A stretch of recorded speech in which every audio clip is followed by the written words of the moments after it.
Welcome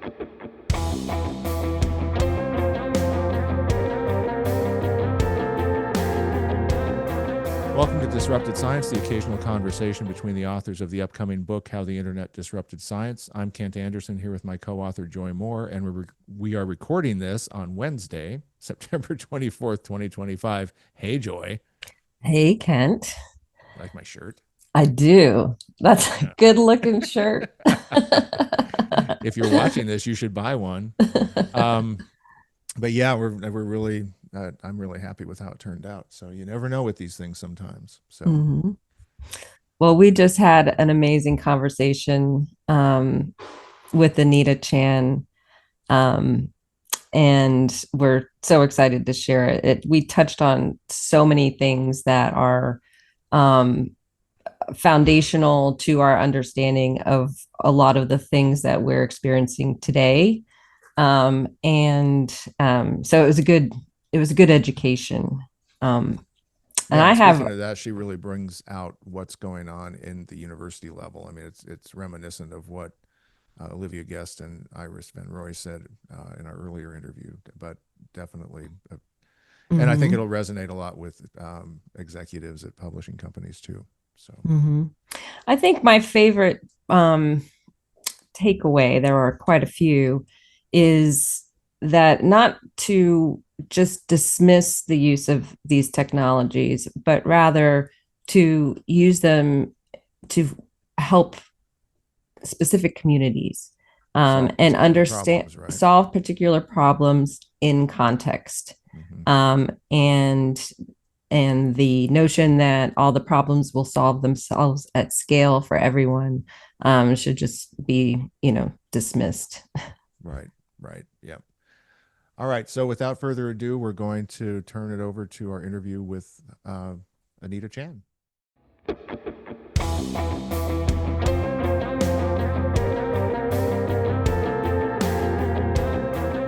So we're joined today by Anita Chan, who's a professor at the School of Information Sciences and Department of Media and Cinema Studies at the University of Illinois Champaign, Urbana, or Urbana-Champaign, I should say, to get it right.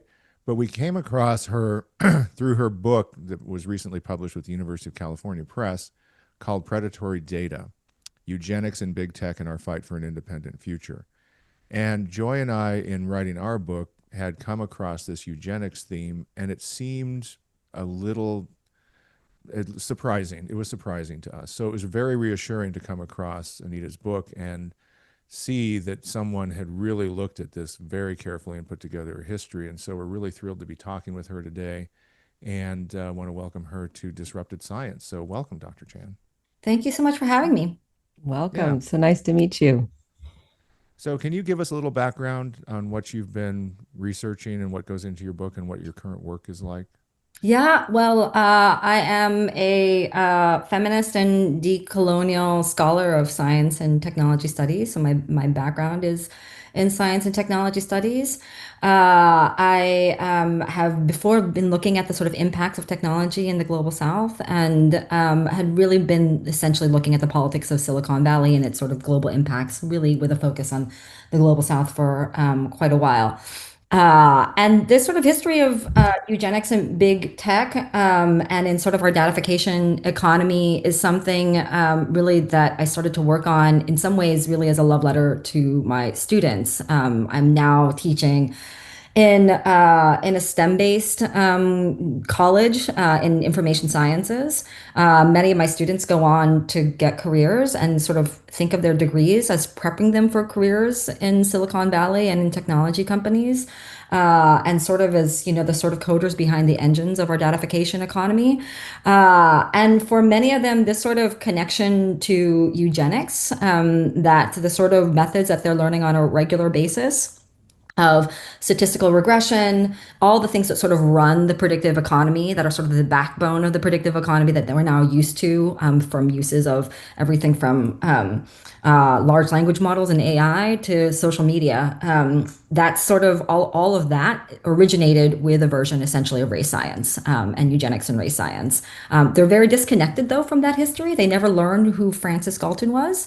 And so in many ways, sort of the book was an excavation of Francis Galton and eugenics as really the original data scientist. Someone who was Galton, that is the founder of eugenics, who essentially came up with the method of statistical regression, this kind of predictive methodology, again, for looking through and parsing and filtering quantifiable data. It was a method that he developed essentially out of his own obsession with and anxiety that was quite pitched over 100 years ago at the turn of the century, that the patrician white classes of Europe and the West would essentially end up coming to some kind of degradation because of the kind of demographic growth of change happening in large urban centers, whether London or New York City, et cetera, or Chicago and other metropolitan areas. But looking at changes, the kind of rapidity of change in the West with industrialization and new geographic patterns, he was quite convinced that the sort of new demographics that we were seeing in cities would essentially foretell basically the kind of fall of the West, precisely because there would be a kind of dilution, what he imagined could be a statistically tracked dilution of talent and genius that he believed concentrated more in wealthy, privileged classes, and that new, darker immigrant classes, the sort of poor, etc., had more genetic inclinations, essentially to things like pauperism, poverty, licentiousness, alcoholism, criminality, all the things that make nations weak and that destroy economies and that degrade national strength. He was absolutely convinced that all of this could get statistically tracked. He was already quite obsessed with data collection. And so the book is really kind of excavating, again, the means by which this sort of race science of eugenics is really sort of goes to the longest roots in the history Right, and of our it seems to study on be decline. echoing very loudly right now in every dimension that you just outlined, right? I mean, you And have yeah, the unfortunate. paranoia, the classism, the racism, and all of that.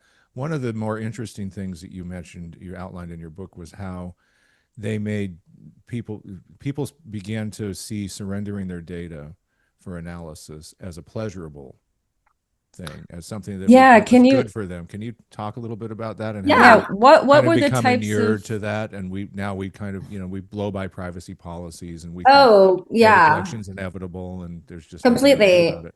I mean, I think this is one of the kind of really interesting sort of, I don't know, insights, let's say, of like how eugenicists became so successful at their disinformation campaign, is that they sort of were able to recognize kind of early on, one, the kind of need for more outreach. If they were going to really build the sort of utopia that they imagined, around in which in their mind, kind of genius engineers would basically be behind, could be the sort of god figures to designing policy, to be the right hand man or men, and they imagine themselves as all men, Hmm. to policymakers, and sort of would get to design and execute national policies in ways that they would execute their own vision of a socially engineered society that would privilege, the kind of genius classes and sort of create civilizations of talent and genius and reproduce this. But they recognize that in order to sort of do this, they didn't need to just sort of come up with methods that they could sort of pass amongst themselves around datification and around means to basically quantify populations and document, again, their belief that talent and genius clustered more amongst the rich and the well-born. And that's why they were rich and privileged, is essentially because they were able to sort of execute um, on their talent and genius. And so they recognize that in order to get this sort of, this worldview in place, they really needed to enroll much more than just themselves and fellow researchers and scientists. Although there were plenty of those, as the book also details, but they also needed to sort of enroll much larger publics, policymakers, but then also do outreach to much broader swaths of Western publics. And Galton, from the get-go, kind of recognized there was a very thin line between creepiness in terms of surveillance but also a means of being able to cultivate a certain kind of infatuation with audiences as they started to see themselves and recognize themselves as potentially datified. So at the same time as he was designing any number of different sorts of surveillance technologies, he had a sort of famous one that I mentioned in the book of a sort of pocket, an invisible pocket handheld counter that he had designed very proudly. That he would slip into his pocket, and essentially it would be a pinpricker on a piece of paper where he could essentially pinprick every time he would sort of quantify a certain kind of population. And in this case, he was trying to create a beauty map of London and would go to rich neighborhoods and go to poor neighborhoods. And in order to sort of execute and collect data to sort of demonstrate his theory that the well-born had more beautiful women in this case, and that the unprivileged classes had fewer, he would stand on the street corners of various London neighborhoods and do this sort of secret counting. Obviously, Wow, he that's recognized so like I have to just interrupt because that's so reminiscent of Facebook starting out as I was going to say Oh, that's absolutely. the original hot or not. Original, totally. Yeah, exactly. Yeah, my students pick up on that immediately too. It's interesting how creepy. those, yeah, absolutely. I mean, yes, again, like the kind of modes and the anxieties of of the techno elite don't go far. I mean, they Right. are quite conventional and predictable in many ways. So he recognized it was obviously creepy, and that's why he designed it as a sort of secret handheld counter. At the same time, again, in this sort of notion and sort of cultivating a certain kind of fanfare of what it meant to get to see oneself as datified, he would go to fairs and set up these sort of public booths and set up a lab essentially that really was institutionalized later at University College London as an anthropometric lab. But he would also extend these into fairs and into sort of public events, essentially inviting the public to come in and get things measured from themselves, like acuity of vision, strength of blow, lung capacity, obviously also getting other sorts of biometric details on physical features and that sort of thing. And again, and they would pay. I think it was something like 3 pence for an individual to get datified, but essentially for the opportunity to get this kind of record on themselves. And there was photography at this point involved too, right? Oh, yes. Much of that was not collected with any kind of, but he would essentially, Galton, again, as the original data scientist, was coming up with all forms of experimental methods to again essentially create a predictive science where you could sort of get to sort of spot who would be sort of the stronger classes in a society and who would be the sort of ones that society should essentially disinvest from because it was expensive or useless to continue to sort of essentially waste public resources on them. Was his sort of argument. But yes, he would create he had a method of composite portraiture that he published on by 1883 as a kind of famed volume where he was arguing for essentially the use of composite portraiture to be able to predict whether someone was unhealthy, whether someone would be a criminal, and quite famously, whether someone was Jewish or not, to be able to determine. Again, you can sort of see the underpin, all of the kind of race sciences, were quite amply expressed even through these early methodologies.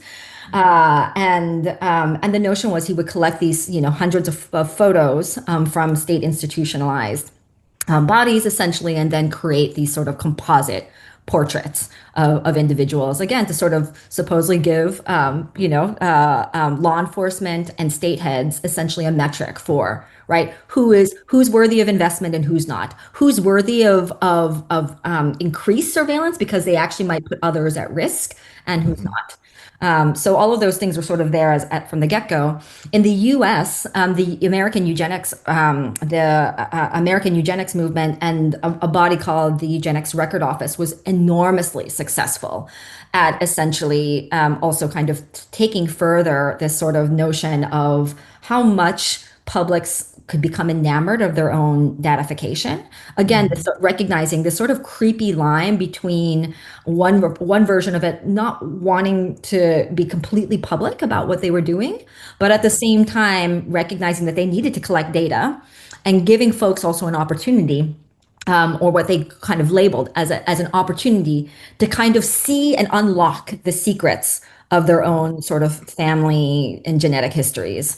Yeah, and you So they mentioned would in the go door book to that door. even decades later, people were calling that office to find out if they had any family secrets or Abs measurements they needed to know about. Yeah. Absolutely. The Eugenics Record Office, even more, they would do the same sort of thing decades later as Galton had in terms of like setting up these sort of public exhibitions and partnering with others like the American Breeders Association so they could be present at fairs. They design museum exhibitions, et cetera, essentially to educate the general public on the kind of risks that degrading classes pose to them, to essentially teach publics how to put practice into practice the teachings of eugenics into their daily lives, and also to sort of foment a kind of enthusiasm for the kinds of eugenic policies that were starting to roll out by obviously the turn of the century, from the immigration bans that we saw at the turn of the century, initially targeting the Chinese, and then later by 1917 and 1924. Obviously escalating to larger classes, immigrant classes coming from Southern and Eastern Europe, Jewish populations, especially in large classes of expanded classes of immigrants coming in from the global South, or what we now recognize as the global South. But also interestingly, including in that sort of expanded list of banned categories, political anarchists and the disabled, who were both thought to bring in different forms of mental or physical unfitness and potentially be contaminating classes. But again, the Eugenics Record Office was enormously successful at being able to sort of recognize the potential for this public outreach, to sort of personalize a sort of narrative around data and the means by which, if you were in the right version of the information class, you could sort of exercise this as a responsible method of self stewardship, of future stewardship, of your own sort of family, being able to recognize and sort of manage your own daily practices of essentially segregation. To try and keep yourself away from the less well-born or the unfit, to sort of be on the scout for it. And of course, with the kind of records and the data, especially that he was collecting for some families, recognizing themselves as authorized parts of a well-born class. Our Eugenics Record Office was also collecting data on other families very pointedly from and other demographics who were thought to be unfit families, and really in many cases as well, just sort of doctoring data essentially to sort of make it look and appear the way that they wanted it to, essentially to sort of render right. Yeah. So you talk a And lot the about in your book. Sorry, Joy. the Go the ahead. Eugenics Record Office was at Cold Spring Harbor, correct? Correct. Yeah. Right. And then they shut it down. And I think where Kent and I started to connect some dots to, things that we're more familiar with, the Cold Spring Harbor shut that down. But that it is a center of excellence for genetics research. And so that was, I didn't put these two things together in quite that way. Yes. And so then as we're looking at what's being published in the scientific literature, there's some lines are getting blurred. And all that information is still available, historically preserved at Cold Spring, but it's not really being brought to the public for understanding. I mean, eugenics was very much a vanguard and a powerful movement. I mean, I think that's the thing that for many of my students is really shocking. They sort of remember, if they hear about eugenics, they sort of think about it as associated with sort of Nazi science. That's sort of their kind of, like where their literacy sort of begins and ends, rather than recognizing it actually as quite foundational to the sort of data economy and the surveillance economy that we now have quite normalized or see sort of as built all around us, quite literally built into the statistical methods that are at its very foundation, to sort of the kind of larger politics around around categorization and stratification and segregating populations, and really trying to decide and determine which populations are worth investing in and which ones are not so worth investing in, or worth pulling essentially safety and security measures away from. And this kind of, again, this sort of notion of like actually the deep history, and that the U.S. is really the kind of training ground and the core exemplar of how far eugenics policy making could go before the Third Reich. That Adolf Hitler looked to American eugenics as really the kind of shining star. And that even for all of the kind of originary power of Francis Galton, it was really the American eugenicists who were able, with the kind of context of U.S. immigration at the turn of the century, of course, the entire West, but in particular, sort of the articulation of the shift from an agricultural to an industrial economy, all of the sort of rapid transformation and the kind of public both anxiety and just unsettledness that people were experiencing at the time, not unlike the kind of range of unsettlements and transformations and paradigm shifts that the public is experiencing, and that really well beyond the West, obviously, right now.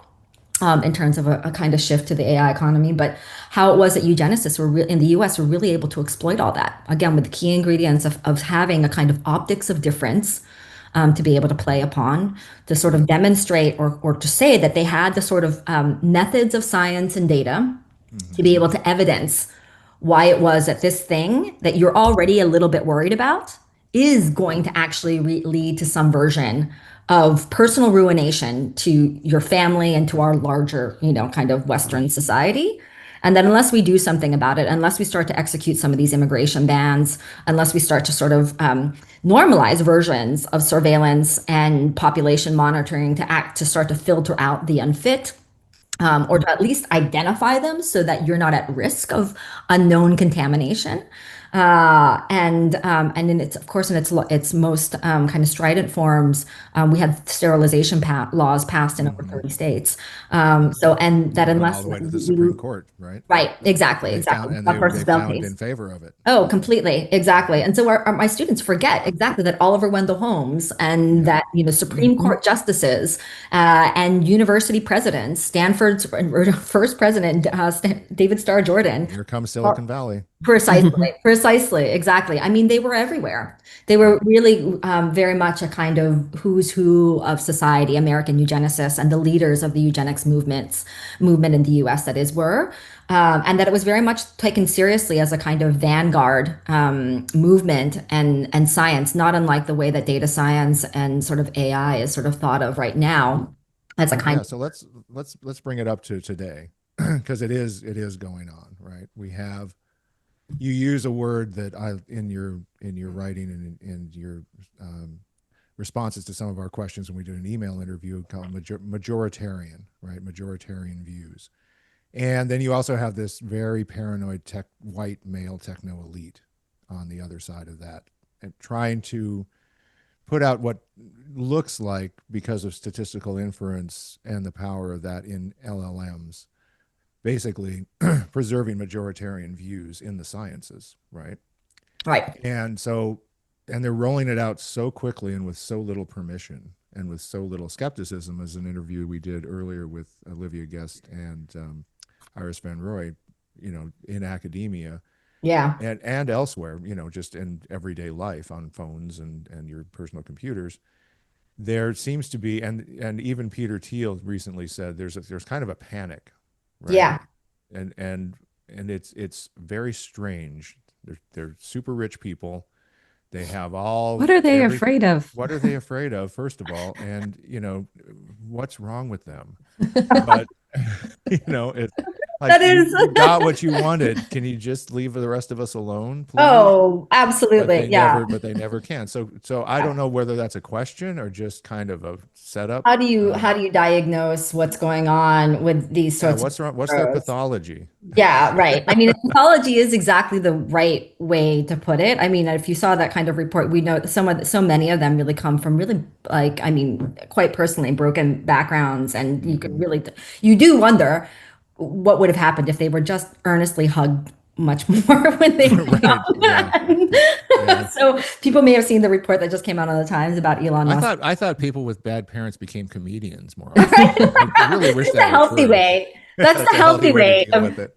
Well, that is a healthy way of dealing with it, Kent, sort of being able to externalize one's trauma and like, but yeah, no, I mean, yeah. So in all seriousness, there really is that kind of pattern, but none of that is, and their own kind of sense of insecurity is clearly deeply, deeply embedded. I mean, Mhm.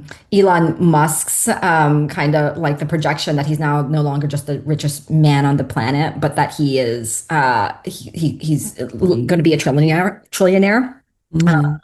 And With, billionaires and all that. I mean, they're afraid of death. They're afraid of oh, completely. mortality. They're afraid Yeah, of other people. They don't like completely. other people, Yeah, yeah, and yeah. they don't, and they want their views to dominate. Oh, completely. Yeah. And it's, I mean, it is very, very much a kind of deeply embedded kind of paranoia around the wider public. I think many of them have been sort of prepping as well for a number of these guys are also preppers, as in sort of Mhm. waiting for some version of a class warfare and an apocalypse. Even Mark Zuckerberg has got his like, whatever island home in Hawaii, supposedly to try and like, get himself out of harm's way should this thing actually emerge. Well, and So Peter Thiel yesterday said that if we're slow in adopting AI, it'll hasten the arrival of the Antichrist. right, So right, that right. that Oh yeah, sounds. no, no, yeah. So I like think all I didn't give money to that guy on the street two yeah. weeks ago. No, but they really believe it. I mean, I think the thing Yeah. is that they are not much like eugenicists from over 100 years ago. They really thought about this as a survivalist politic.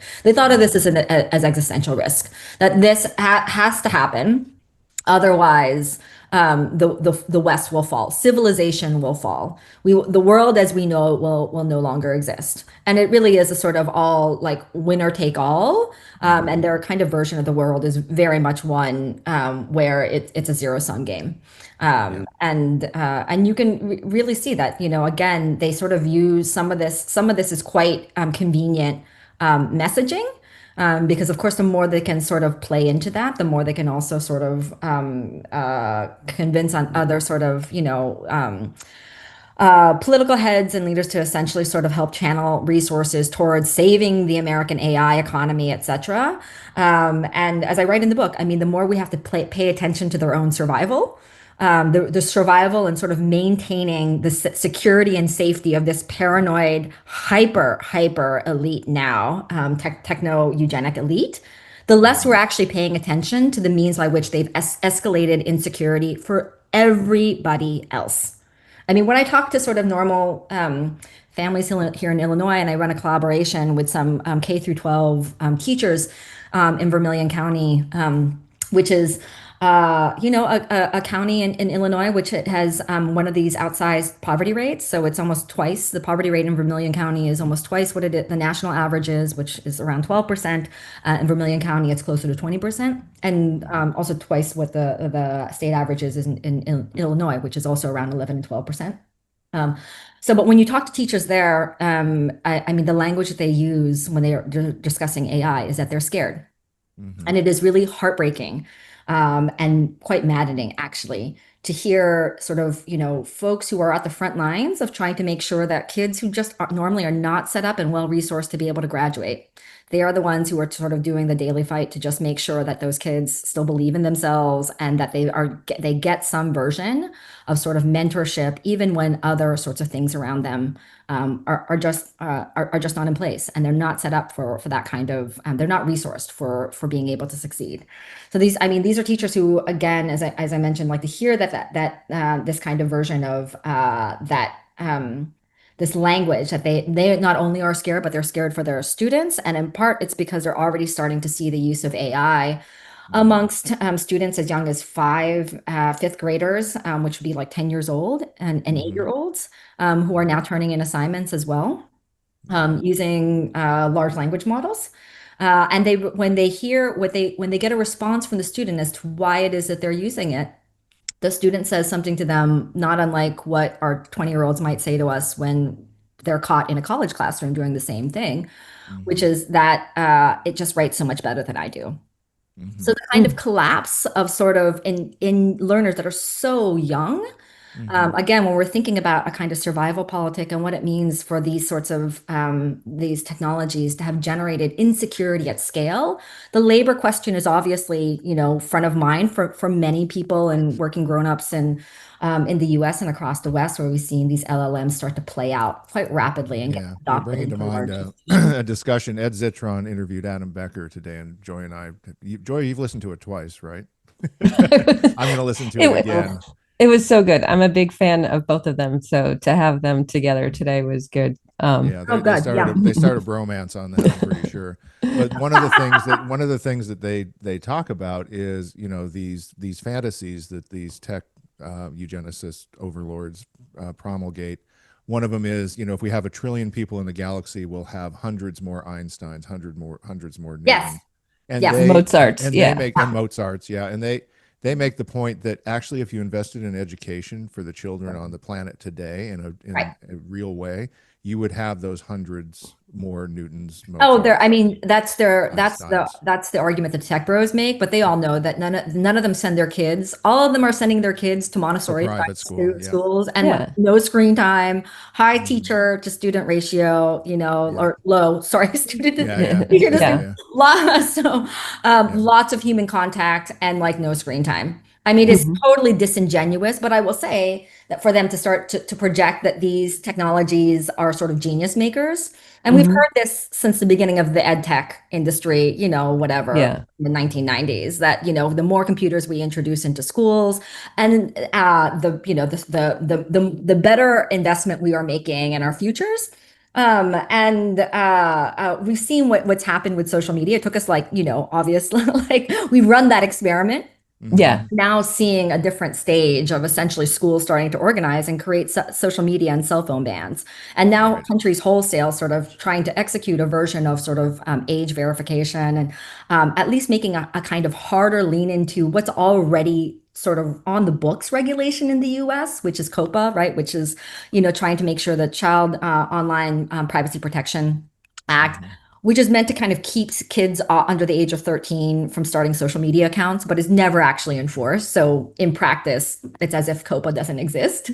Mhm. But now, obviously, after, over well over a decade of like social media use now among students and schools and ample data demonstrating its negative impacts on everything from cognitive, like learning, the sleep deprivation, social deprivation, attention fragmentation, depression rates all going up. I mean, all of this is sort of very well tracked, which is why, schools in both Republican and Democratic areas, this is not a kind of left or right issue by any means. It's really Hmm. a lot of families and households and teachers now sort of finally recognizing that there is very, very little evidence to sort of demonstrate any kind of positive cognitive development in the long term, especially for kids.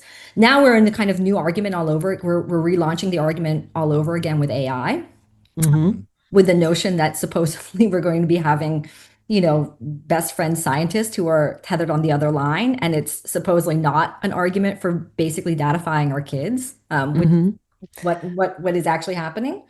But So they're what by by using, computer science as a model, they're flattening learning and productivity to just outputs. right. There's something that goes in and there's something that goes out. And if even these young kids are saying, well, that computer output is better than what I'm doing, Right. then they're getting indoctrinated that the output is the goal, not the learning or the curiosity or Oh, yeah. absolutely. I mean, it Or collapses the learning to whole handle a notion. pencil or whatever it is, Right, the right, right. I mechanics, mean, or it just collapses. learning to concentrate. Oh, absolutely. And I mean, there's so many there's so many problems with this kind of this kind of use scenario of Hmm. that they're projecting of like, just imagine a scientist on the other line, babysitting your kid or something to that effect. Right. I mean, it's so problematic on so many levels because I mean, we can already see essentially the companies that are pushing, especially pushing hard into this are the big LLM companies. It's the Mm-hmm. OpenAIs and um, who are trying to essentially, who has a partnership now with the AFT, the American Federation of Teachers, and with Mattel to develop Barbie dolls and GI Joes right now for kids, which is just horrifying. So much of this is happening, not unlike your last guests were mentioning, where where faculty members are essentially just being pushed away from the table in terms of having conversations around what are the educational impacts of AI on university campuses and higher ed. How do we want to govern this thing? Even if we don't want to say we want to do a wholesale ban. But very, very similarly, in K through 12 settings, over and over again, teachers and parents are basically told that they have nothing to say or do with this sort of question, and they feel quite distanced and removed from it all. And in so many ways, we're watching a kind of replay of what happens with our social media economy.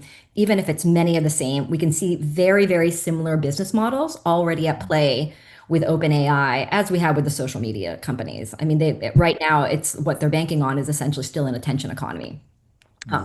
They're looking for scale, and that means they are interested as much in getting, users like us in the room. So supposedly, PhDs and knowledge workers who can sort of refine their prompts and ask for things that can, help us generate better papers, etc. In theory. As much as they are, or arguably even more, they're looking for much more sort of mundane kinds of users, the kinds of users who would ask very, very kind of normal searches on the internet, which by and large are around, sports, gambling, celebrity news, and sort of all the other sort of porn and Right, and the kind right. of All other the content that normal, we know is all kind the of normal. existing on Reddit. Yeah.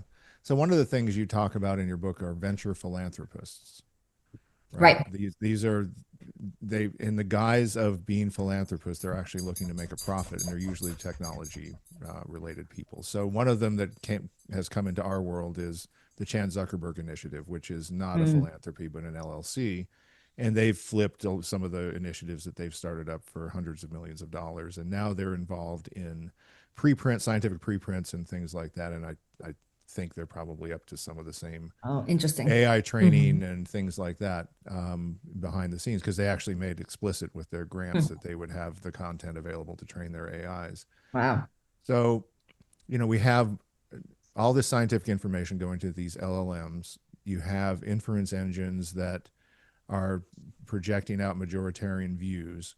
That seems like a very basic conflict, because science is about discovery, not about affirmation Oh, at the highest level, right? right. So how do you see the tech elite is now meddling in science with Right. RFK Jr. And so what's going on here in your view? Just off the top of your head. I mean, it is a really kind of problematic kind of mix of very obviously quite vested interests.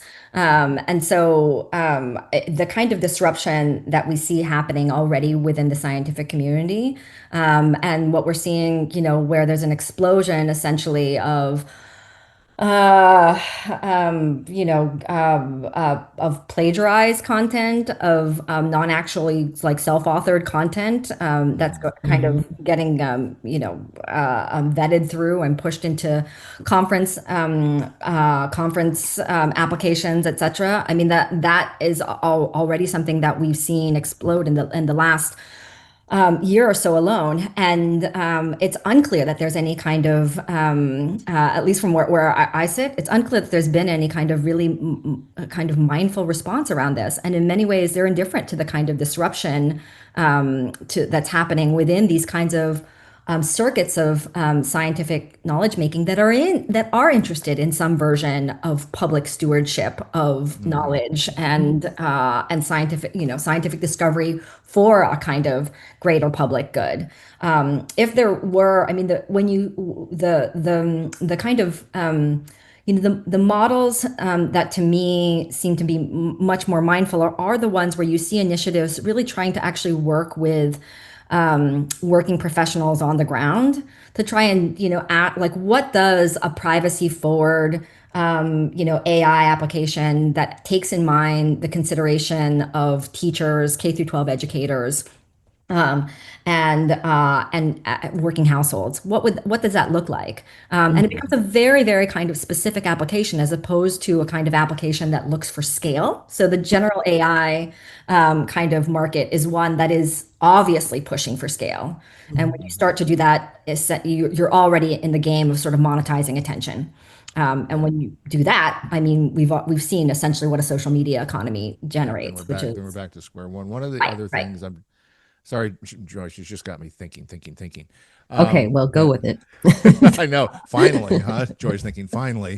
But one of the things that, so you mentioned earlier about how there's so much pressure in academia to put your AI, wave your AI flag wherever you can, right? I'm doing this with AI, I'm doing that with AI, just because the administrators want to show that their investments in this are paying off and that it's being used.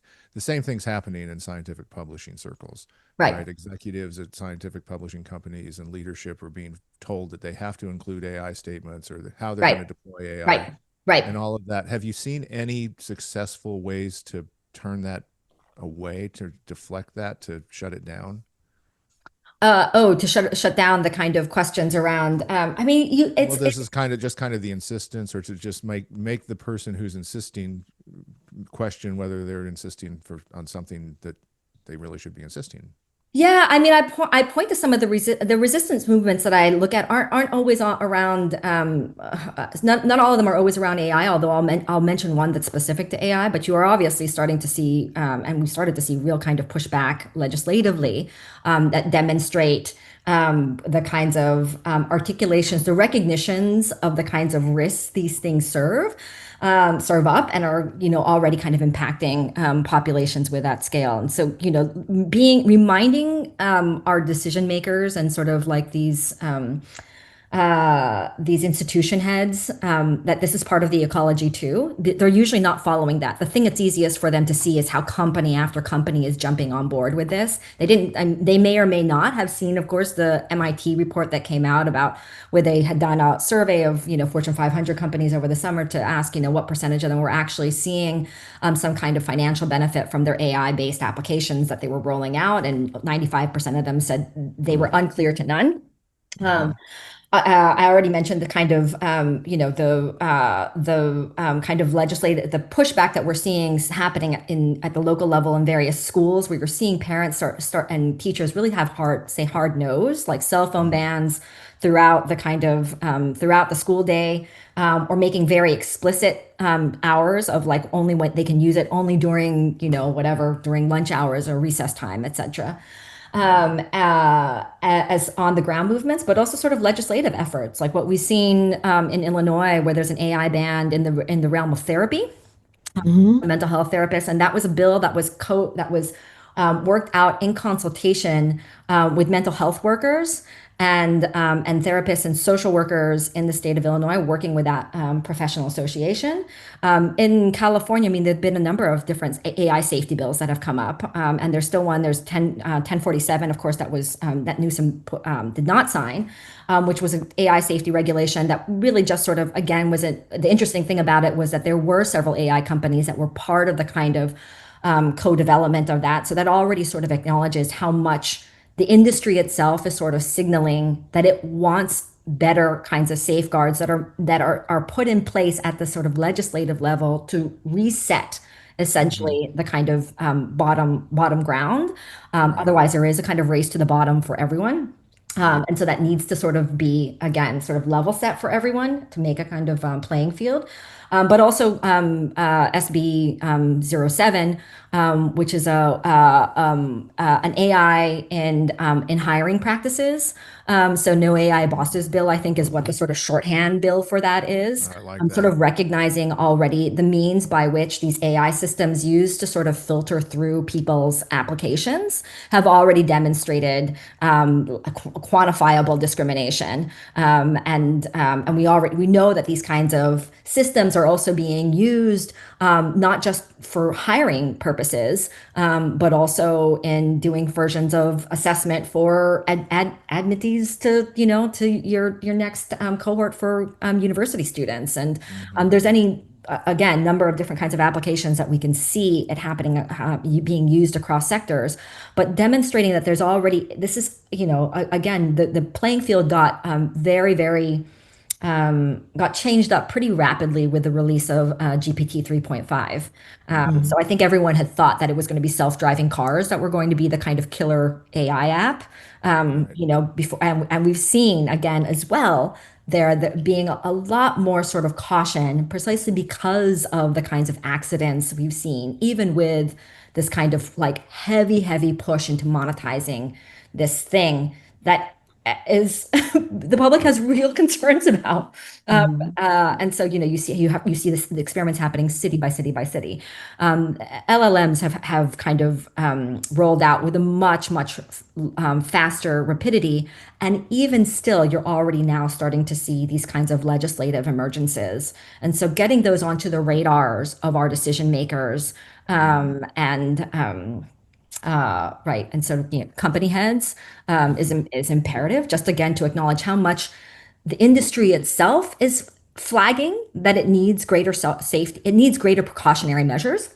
Well, OpenAI just came out with a report where they said that their LLM is basically always going to come up with bad matches. Oh, yeah. Yeah. Because it's on principle. That's how it's built. That's the architecture of it, right? Yes, correct. Exactly. I mean, OpenAI is again so super disingenuous. So much of what it's trying to do now, we have to be careful that it doesn't do that sort of messaging to essentially reaffirm what its line has been consistently. Now that we see all of these suits that have also again started to emerge around deaths. I mean, the ones that have gotten the most publicity are the underage users. So, 16 and 14-year-olds who essentially have been in long relationships with LLMs, character AI, and open AI. Quite recently, with months of use of these systems, and at least in the case of the OpenAI LLM, with the ChatGPT user, the 16-year-old did not start off with any kind of intent for a kind of therapy session or friend, was basically just using ChatGPT the way any 16-year-old would for homework, and it gradually ended up pushing more and more into that model. I think when the lawyers for that case ended up getting the kind of transcript of the students' interaction with ChatGPT over 8 months, what they found was that the student had mentioned suicide 43 times, and the LLM ChatGPT mentioned suicide more than 1,000 times. Wow. And so there's this kind of really disparate. Yeah. But the ChatGPT's OpenAI's kind of defense is that this is still user driven. Not that this is a push model, not that we're the ones who are sort of, right, that we're getting this into the faces of every user and every teen possible, every potential user, even underage users. So they sort of disavow the kind of push model and say, this is all the user. This is all Well, user that's one thing that you talk about too in your book, and we talked about earlier, I think, in the interview, is that how bad the products are that Silicon Valley has been rolling out for the past 20 years, 10 Right. years. Right. I mean, they're just bad products. And then they externalize all the development onto the users and the price of that development onto every user. Correct. And they don't have any accountability. And Right. Joy and I both come from product development backgrounds, and we're like, that is not the way you do it. That's not responsible product development. That's, that's the opposite. Yes. It's the tech companies have this sort of like I mean, Section 230 has given them a lot of kind of free reign A lot of to cloud essentially do a lot of experimentation with publics and see what becomes the most profitable for them, which means just whatever keeps us on like an attention economy much longer. Got dopamine going. And they haven't been interested. I mean, like on the product development thing, they aren't delivering education. They aren't delivering. I mean, like ed tech was, kind of my area with the first book. And so, they aren't actually delivering. They can't demonstrate they're actually developing products that support student education. I mean, when we're talking about the big companies, I don't want to disavow, naysay, obviously, some smaller companies that are actually trying to be a little bit intentional about some of these, about the way they do product development. But when we're talking about the big tech companies, what they've been really interested in doing is monetizing attention, much more than sort of delivering a product on, let's say, something that, even though they use the mantra of education and that this is supposed to be a scientist in the back pocket, of all of our undergraduates. It's unclear that they're really interested in that. It's Hmm. there's nothing to demonstrate that they have a good record of that Hmm. stewardship. No, And if they the were opposite. interested in that, why not roll it out in the same way that the internet had rolled out literally, whatever, like generations ago, which was Hmm. not to massify use from day one. It wasn't Right, scale all at once. It was right. very, very staggered. I mean, Yep, initially it was only large institutions and scientists and researchers and engineers that had any kind of access to this thing. There was still yep. lots of social experimentation. I mean, the origins of BBSs and free software and all kinds of, we still had all kinds of interesting sort of user-based Experiments. innovations that happened, Yeah, even with that kind of just sort of staggered release. And so you could yep. absolutely start to see what impacts and project where impacts would go. But without this, again, sort of just um, Throw it out there. onslaught. Yeah, Yeah, exactly. It's an assault. It really is a kind of assault. yep. Joy, do you have another question? I do.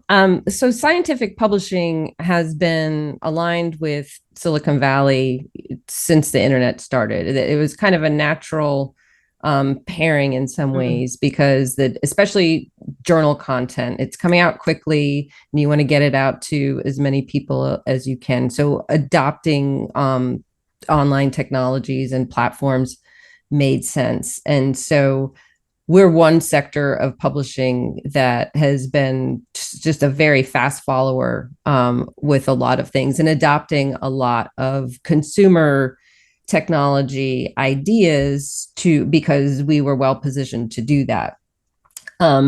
And this was happening at the same time as a big movement towards open access and publishing as much as possible for free to the end user.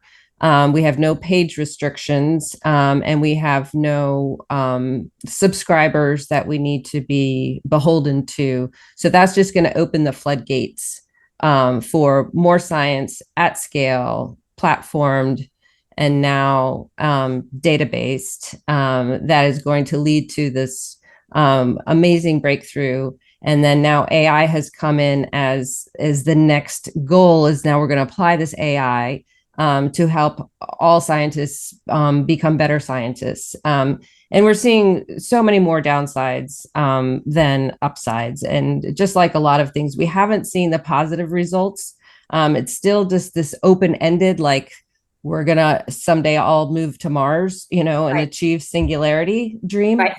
Um, but in the meantime, what we're seeing are a lot of companies who are highly invested in not only the platforms but the AI, but also taking a lot of tech money in order to do this. Um, are now preaching this notion of responsible use of AI as if they know something that the rest of us don't. And so my question is there such a thing as responsible use of AI? I mean, by and large, I mean, when it comes to when we hear our undergraduates sort of imagine that and project that, their notion of it is essentially like using the kind of products that are accessible to them already, and those are not responsible. I mean, the development of them has been quite irresponsible. And so the sort of largest sort of consumer facing products, I would say absolutely not. Mm-hmm. The notion of what it means to kind of imagine another AI economy, I think is one that I take seriously in many ways because I work in the global South as well. And it's not it's not an even it is not the same kind of discourse and dialogue and not the same sort of set of players who are agentialized or thinking around like what would it mean to sort of like think about an AI economy that's actually working for a kind of weather prediction and emergency and disaster prediction or thinking about public health, but really with the specificities of like vulnerable populations and migrant populations and disenfranchised populations sort of at stake. But with these kinds of cases in almost all of them, and you also hear about very, very kind of specific moves of indigenous populations also thinking about having their own version of practicing or thinking about an AI built in Maori or an indigenous language, etc. It's usually quite small scale, and the whole point of it, I think, in many ways, looks like not unlike what the kind of last chapter of my first book did, which was a kind of very intentional partnering with different interest groups and stakeholders had already been in the kind of long work of justice and kind of social outreach, working in in language preservation or in indigenous community organizing and resourcing or indigenous media, etc. But doing that sort of on the ground relationship building, it's slow. It's not about monetization. The whole objective of it is really about sort of kind of bringing in instead, quite intentionally, dialogue between youth populations and elder populations to try and think through what could this look like. Where would we like to see some stewardship? And it's not about openness either. It's not about sort of releasing a tool and then saying, here is our gift to the world, as if Right. like indigenous populations have not already gifted. It is not about that at all. Mhm. And the sort of, I'll underscore that, the kinds of principles, data principles of organizations, decolonial and feminist organizations like GIDA, which is the Global Indigenous Data Alliance, that really sort of has pushed back on this notion that open data is always the ethical standpoint. I mean, Mm-hmm. for a decade, they have been very, very strong and cautioning against this sort of like just default mantra. And instead, again, sensitizing audiences and research audiences, especially to the way that this kind of notion, default notion of data for the last, whatever, multiple generations, not just in our kind of new tech economy, but has been used to kind of dispossess indigenous peoples and marginalized peoples from data that they could also have been included in terms of stewardship and empowerment, et cetera. So these smaller AI-based projects Mhm. exist.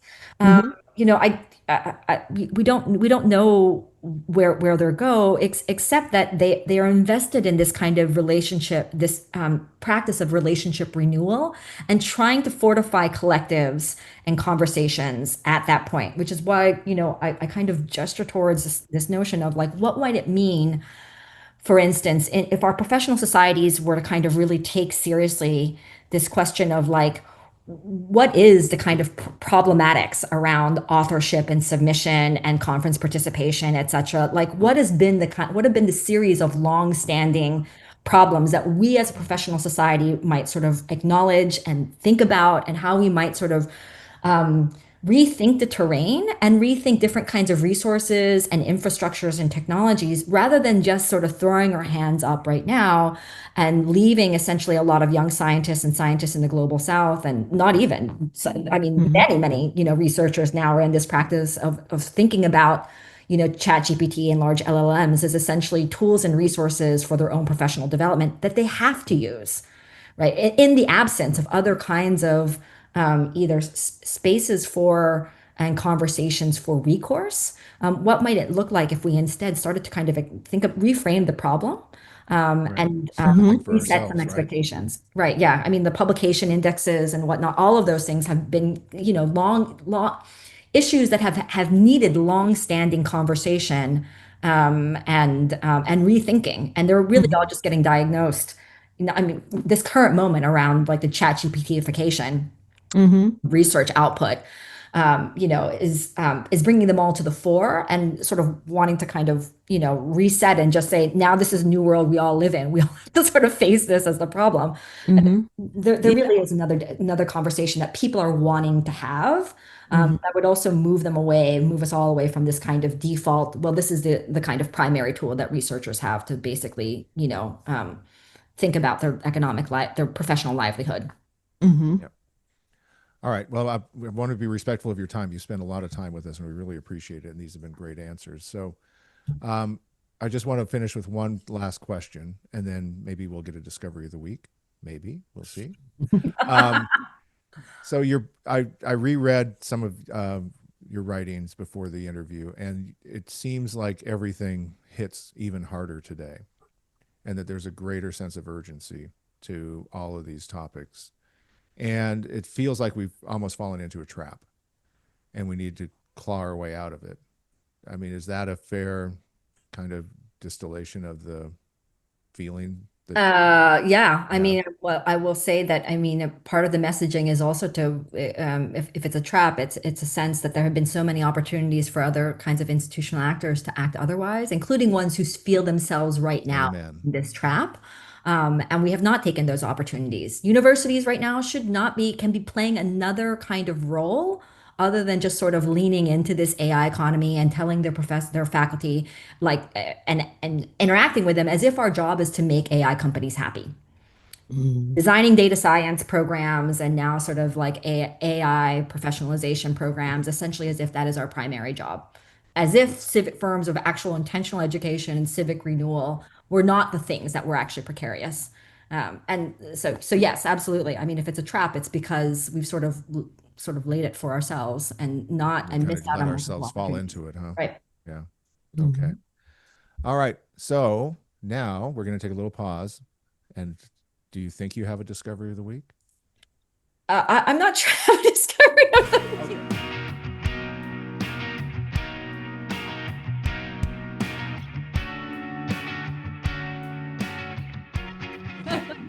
All right. So now we're going to move on. So thank you. Thank you, Anita. That was fantastic. So now we're going to move on to discoveries of the week.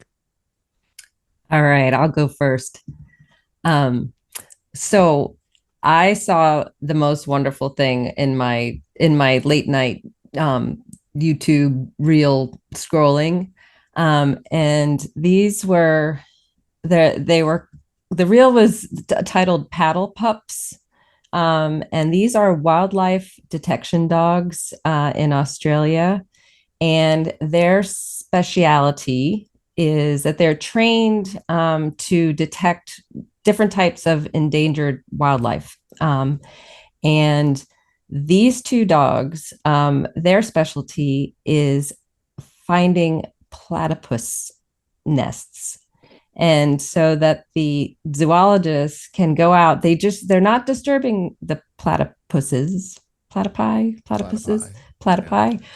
They just want to know where they are. They want to be able to count them and make sure they're okay. So, as part of their data collection on preserving the species and understanding how the environment is treating them. But they found that these dogs can just find out where they're sleeping in the water from a paddleboard, and they don't have to touch them, but they can just count them and then move on.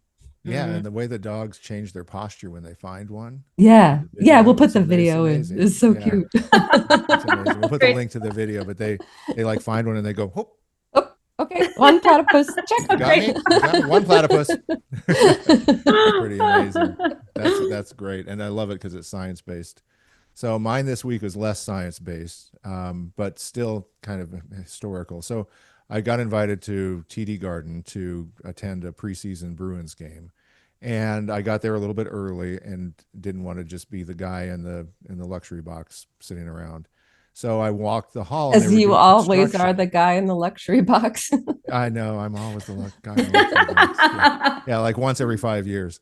But anyhow, so I walked down the hall and they're doing construction, and one of the very end luxury boxes open, wide open.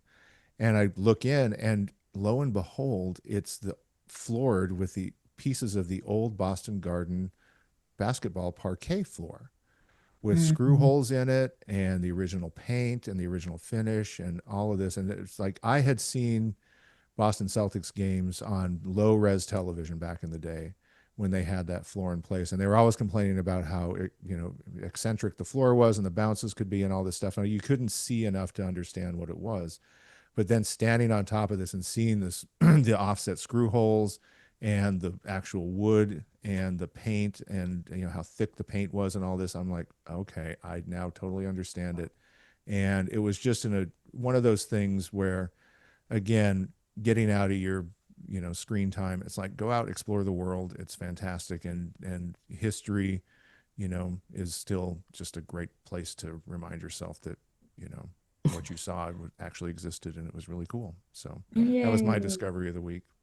My discovery, can I pitch in a discovery of the week? We would love that. Okay. I mean, this is going to be a little bit of a mundane story, but I'm going to say it nonetheless because I think it might be useful for like other faculty and educators is that and I was encouraged to share this story actually by another faculty member, but this semester, in this kind of moment of chat cheapification of like university campuses, I decided to go back to kind of old school Socratic method in my courses, and essentially now have students like read a hard printout kind of version of whatever it is that we're reading, excerpts from Virginia Eubanks and Catherine D'Ignazio, and works on data feminism and Settlement House data collection and all the rest of it, and Karen Howe. And so they literally, I asked them to print out the copy, or we hand out the copies of the hard printouts, and then have them, essentially they come into class and I do cold call Socratic method, like what was happening in this section of the article. And I have all, essentially 20 something more plus students essentially go through and kind of like break down the article of the argument of the article.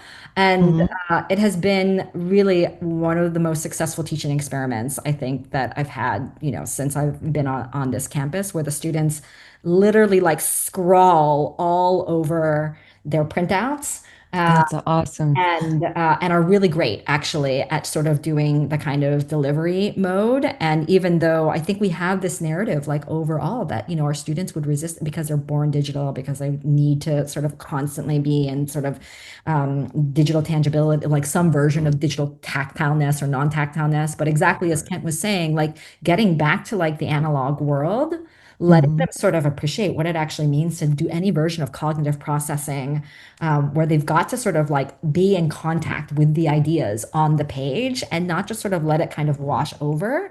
It lets them perform a really different version of themselves. And I don't know, I'll just say we were reading Karen Howe this week on the sort of datification and annotation economy in Kenya and Venezuela. And most students are not at all literate with decolonial politics. But by the end of the session, I literally had students asking me in reactions, why had I never read and been in contact with this kind of literature before? So yeah, it was a great, fantastic. Yeah. So just an encouragement to our followers. That's right. Socrates had something. He Yeah. was onto something. Well, that's awesome. We were talking about that a couple of weeks ago because somebody was saying the only way to ensure that students are learning is to go back to the blue books. It was Clay Shirky, for the exam. Oh yeah, Clay Shirky. Yeah, and I was saying, but have they even written longhand? Right.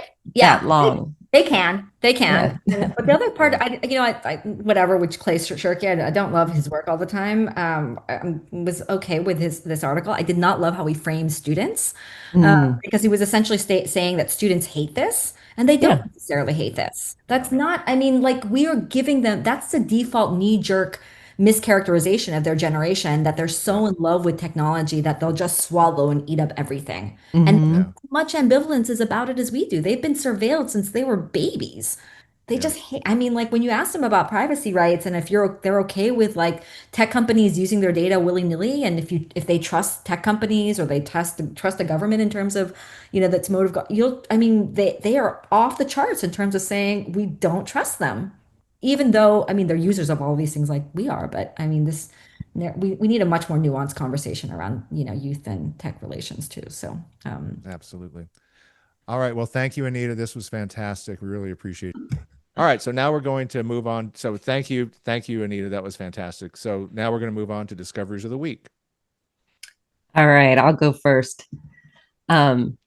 So I saw the most wonderful thing in my late night YouTube reel scrolling, and these were the reel was titled Paddle Pups, and these are wildlife detection dogs in Australia, and their speciality is that they're trained to detect different types of endangered wildlife. And these two dogs, their specialty is finding platypus nests. And so that the zoologists can go out, they're not disturbing the platypuses, platypi. They just want to know where they are. They want to be able to count them and make sure they're okay. So, as part of their data collection on preserving the species and understanding how the environment is treating them. But they found that these dogs can just find out where they're sleeping in the water from a paddleboard, and they don't have to touch them, but they can just count them and then move on. Yeah, and the way the dogs change their posture when they find one. Yeah. Yeah. We'll put It's the video in. amazing. It's so Yeah, cute. it's amazing. We'll put the Great. link to the video, but they like find one and they go, "Whoop, Oh, okay. One platypus. you Check. got Great. me, you got me, one platypus." It's pretty amazing. That's great, and I love it because it's science based. So mine this week was less science based, but still kind of historical. So I got invited to TD Garden to attend a preseason Bruins game, and I got there a little bit early and didn't want to just be the guy in the luxury box sitting around. So I walked the hall, and they As were you doing always are construction. the guy in the luxury box. I know, I'm always the guy in the luxury box. Yeah, like once every 5 years. But anyhow, so I walked down the hall and they're doing construction, and one of the very end luxury boxes open, wide open. And I look in, and lo and behold, it's the floored with the pieces of the old Boston Garden basketball parquet floor with screw Mhm. holes in it and the original paint and the original finish and all of this. And it's like I had seen Boston Celtics games on low res television back in the day when they had that floor in place, and they were always complaining about how eccentric the floor was and the bounces could be and all this stuff. Now you couldn't see enough to understand what it was, but then standing on top of this and seeing this the offset screw holes and the actual wood and the paint and how thick the paint was and all this, I'm like, okay, I now totally understand it.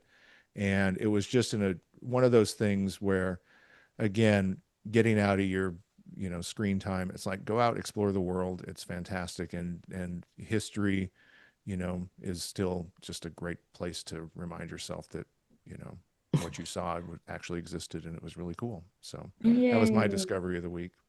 My discovery, can I pitch in a discovery of the week? We would love Mhm. that. Okay. I mean, this is going to be a little bit of a mundane story, but I'm going to say it nonetheless because I think it might be useful for like other faculty and educators. Is that this and I was encouraged to share this story actually by another faculty member, but this semester, in this kind of moment of chat GPification of like university campuses, I decided to go back to kind of old school Socratic method in my courses, Mhm. and essentially now have students like read a hard printout kind of version of whatever it is that we're reading, um, excerpts from Virginia Eubanks and Catherine D'Ignazio, and works on data feminism and Settlement House data collection and all the rest of it, and Karen Howe. And so they literally, I asked them to print out the copy, or we hand out the copies of the hard printouts, and then have them, essentially come into class, and I do cold call Socratic method, like what was happening in this section of the article.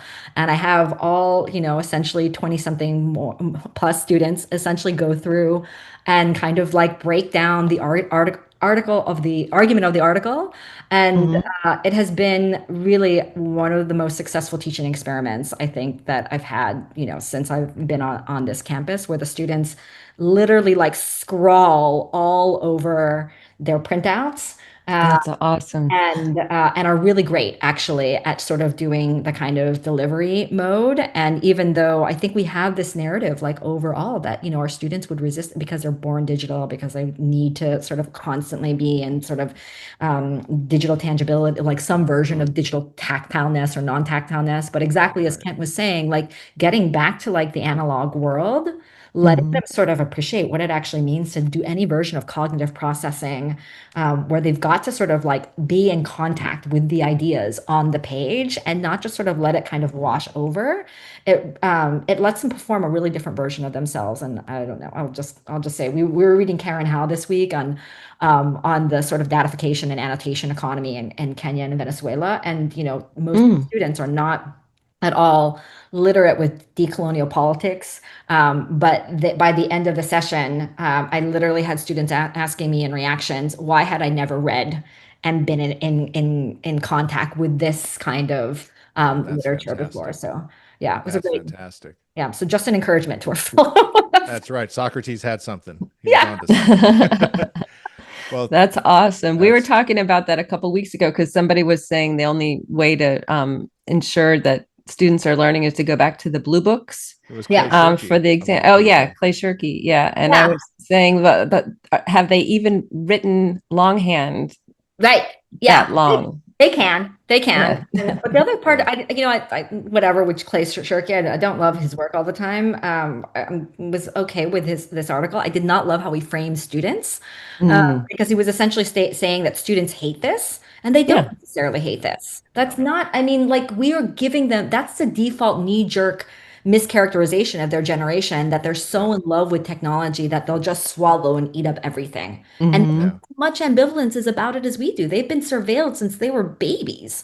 They Yeah. just hate, I mean, like when you ask them about privacy rights and if they're okay with like tech companies using their data willy-nilly, and if they trust tech companies or they trust the government in terms of, that's motive, I mean, they are off the charts in terms of saying we don't trust them. Even though, I mean, they're users of all these things like we are, but I mean, we need a much more nuanced conversation around, youth and tech relations too. So, Absolutely. All right. Well, thank you, Anita. This was fantastic. We really appreciate your time. Thanks for tuning in. Thanks to our friends at Provoke the Truth for their music. And as always, let us know what you think. You can reach us at disruptedscience@gmail.com. And if you like our merch shirt, you can look up where to buy that too. So we'll put a link in the show notes. All right. Thanks, everybody. See you, All Joy. right. Bye.